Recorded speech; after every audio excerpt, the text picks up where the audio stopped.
In the Netflix movie, Clone Tyrone, it tells a story wherein in which the white establishment works unrelentingly behind the scenes, engaging in many nefarious tactics against the interests of the black community.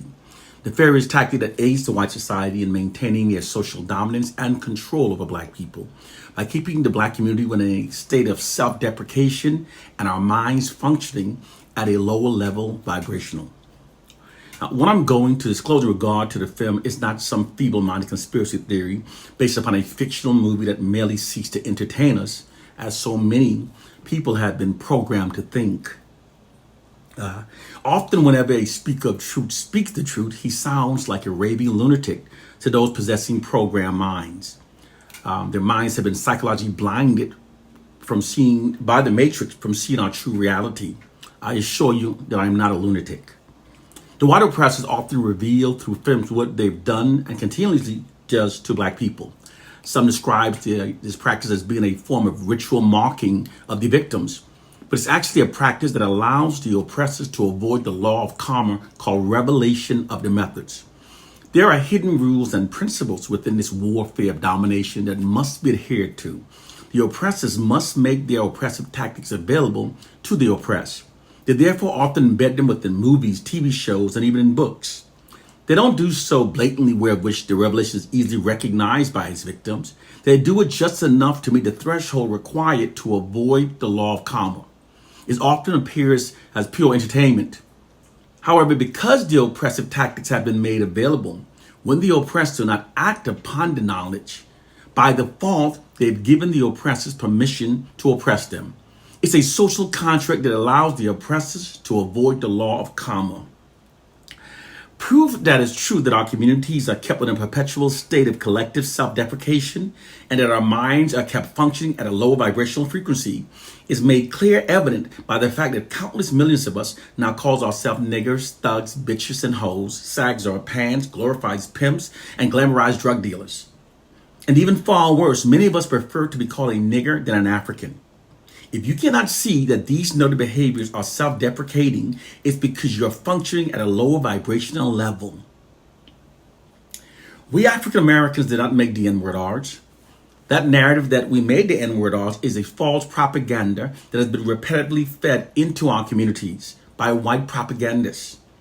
Through repetition, millions of us have been made to believe that is true, although it's absolutely not. Those who believe this true does so because of what's called the illusory truth effect.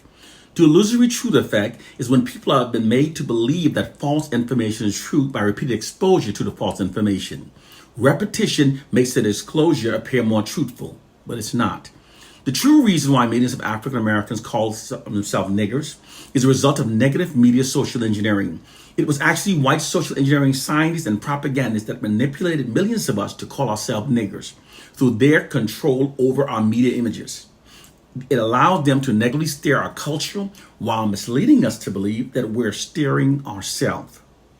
Using the N-word does not empower us. It's being used to subjugate us and our mind to a lower vibrational level. In order to subjugate and control the people, the first step is to neutralize the alpha males, aka those possessing warrior spirits. These are the males that are psychologically wired to protect their communities, defend their women. White oppressive forces subdued African American alpha males by socializing millions of us to self-identify ourselves as niggers. When black males self-identify ourselves as niggers, this conditions us to perceive ourselves through a false, inherent, subordinate identity that makes us less inclined to fight against the oppressors, to defend our communities. This works because words, when repeated often enough, affects our subconscious mind. We function based on what we repeatedly call ourselves. It's the reason why men that repeatedly call themselves thugs are more likely to engage in a fight than to avoid one. It's also the reason why women who repeatedly declare themselves as being bitches often become stubborn and reasonable. We become what we call ourselves. It's a psychological phenomenon that white social scientists have thoroughly studied.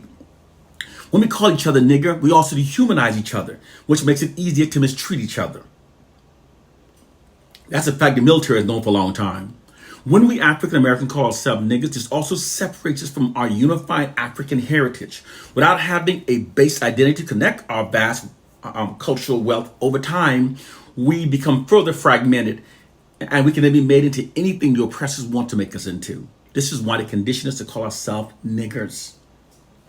It also divides, when we call ourselves niggers, it also divides us from Africa. When Africans are divided globally, we lose our global numerical advantage, and we lose all hope of defeating global white supremacy. Now, as you see, there's a lot. The rabbit hole goes pretty deep, so I'm going to stop here. But we have to elevate our minds. We have to recognize there's a war being waged against us. We are kept in a collective state. I've spoken in the past about this in education and so on, but I want to stop here because I know it's a lot. But please, we have to elevate our minds and understand there's a war being waged against us. One love and peace.